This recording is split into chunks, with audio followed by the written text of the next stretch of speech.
Тогда переходим к вопросам. Курсан Сатарович, у вас есть вопросы к представителям заявителей? Пожалуйста, микрофон включите. Можно с места. Вопрос. У вас, Джанбек Султошевич, нет вопросов? Уважаемый судья, есть вопросы? Нет? У меня тогда есть вопросы, наверное, ко всем трем представителям.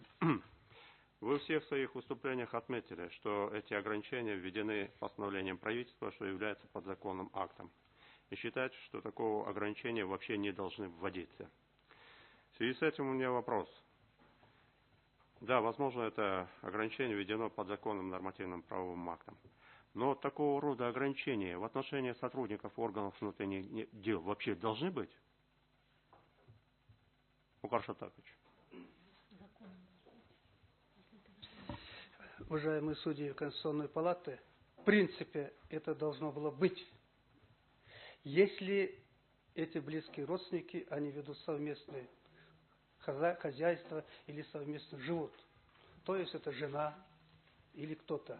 Ну а если этот брат, если это живет, скажем, в России, а наш сотрудник здесь, и он в России совершает тяжкое преступление, и за него будет здесь отвечать брат, это нереально.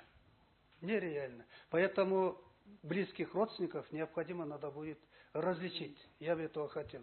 Но это первое. И второе, то, что к вашему вопросу дополнение закон обратной силы не имеет, поскольку во время приняты они на работу, и это распространялось, а сейчас принимает новый закон, и новым законом уже начинает по-новому шерстить, это неконституционно.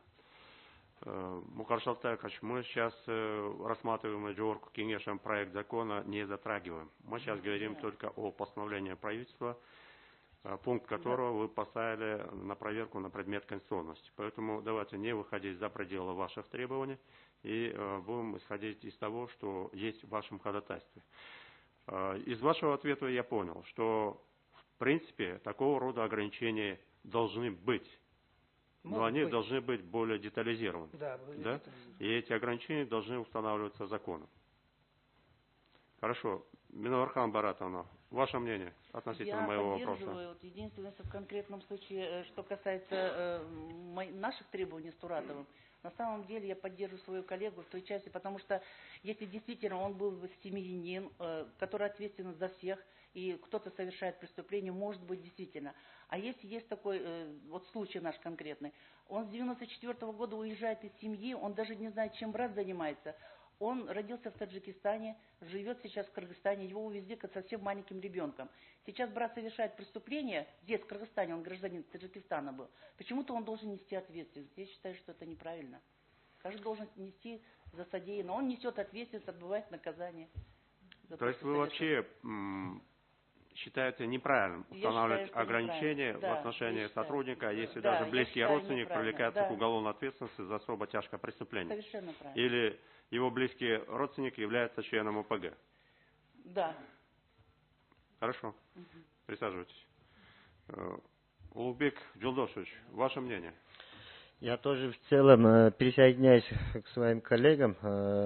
Мы считаем, что, учитывая статус и роль сотрудника в обществе органов внутренних дел, считаю, было бы справедливым, если по содержанию нормы данный пункт пересматривали увольнение со службы переосвобождения близких родственников и там конкретизировать. Мы в своем ходатайстве указали, то есть родственников, находящихся на его иждивении, либо на полном попечении, либо имеющих право на содержание со стороны сотрудников в соответствии с законодательством Кыргызской Республики и принимавшие участие в его воспитании. Такого рода, если содержали такого рода норму. И в обеспечении своих доводов мы в ходатайстве перевели пример, вот аналогичный сейчас коллега указала. Вот. Ну, я понял. Поняли. Я понял. Присаживайтесь. Тогда у меня следующий вопрос. В чем смысл проведения тогда спецпроверки при поступлении в органы внутренних дел? Мукар Шалтакович. Если вы допускаете возможность последующие службы сотрудниками, близкие родственники которых привлекаются к уголовной ответственности за совершение особо тяжких преступлений, или близкие родственники которых признаны членами организованной преступной группы. Включите, пожалуйста. Такое положение из советских времен было при принятии на работу в органы внутренних дел.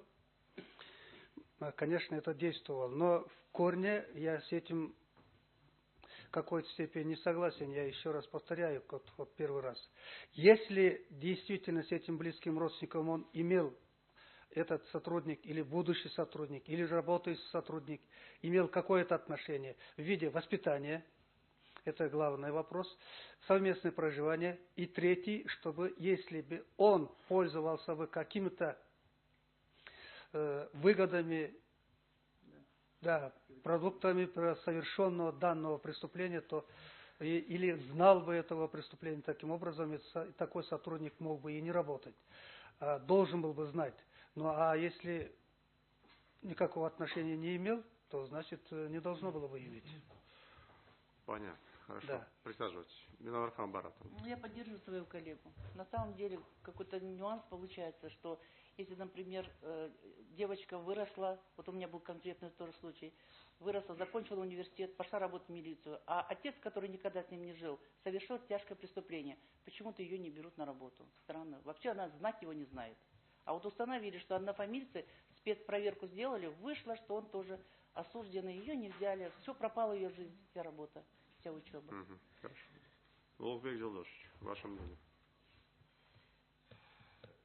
Микрофон включите. Я полностью, не буду повторяться, я полностью поддерживаю своих коллег. Поддерживаете в каком смысле? Согласен с их, С их мнением. с их мнением, да. То есть, да, не нужна спецпроверка. Спецпроверка не нужна, да?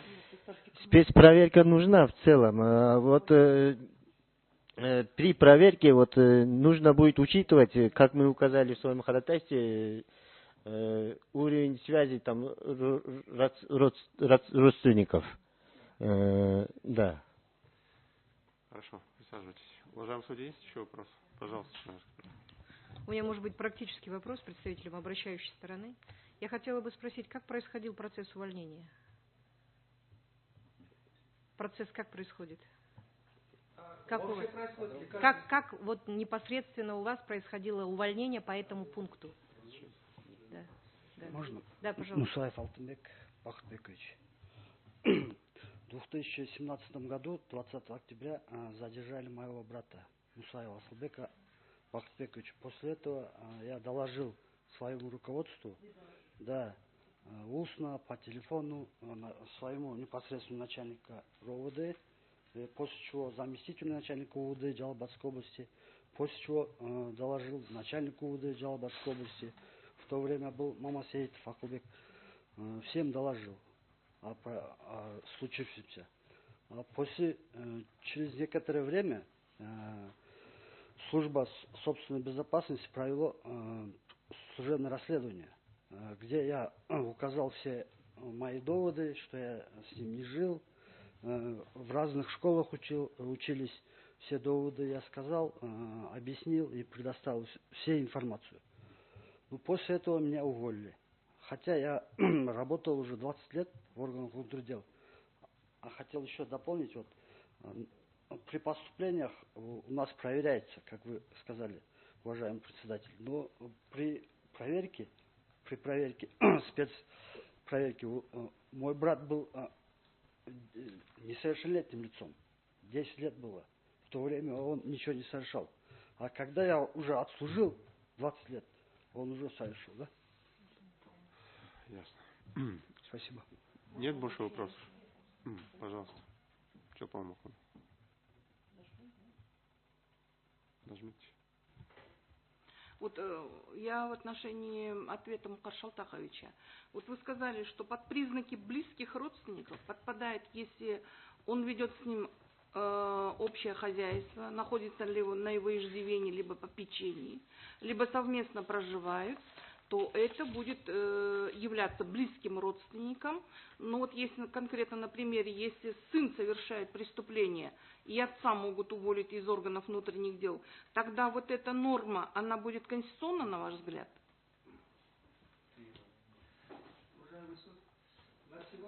Микрофон включить. Уважаемая Конституционная палата, на сегодняшний день действует Конституция. То, что мы требовали, сегодняшние наши требования, оно все считаем мы неконституционным. Но поскольку здесь председатель мне задал вопрос, в будущем, если Конституция и закон разрешат, тогда, значит, можно было бы конкретизировать в данных случаях. Если действительно жена, она пользуется плодами вот этих преступных действий, это близкий родственник, но по некоторым различным законам близкое родство по-различному определено. И надо было бы здесь и действительно законодателю конкретно определить, кто близкий родственник. Из этих числа, вот самые близкие родственники, получаются родители, супруга и дети. А вот в отношении братьев и сестер вопрос несколько сложный. Потому что они все-таки ведут свою собственную хозяйство и имеют собственную семью. Здесь в будущем, наверное, законодатель вот этот вопрос рассмотрит. Я именно этого имел в виду при вопросе председательствующего. Спасибо. Нет больше вопросов? Уважаемый судья.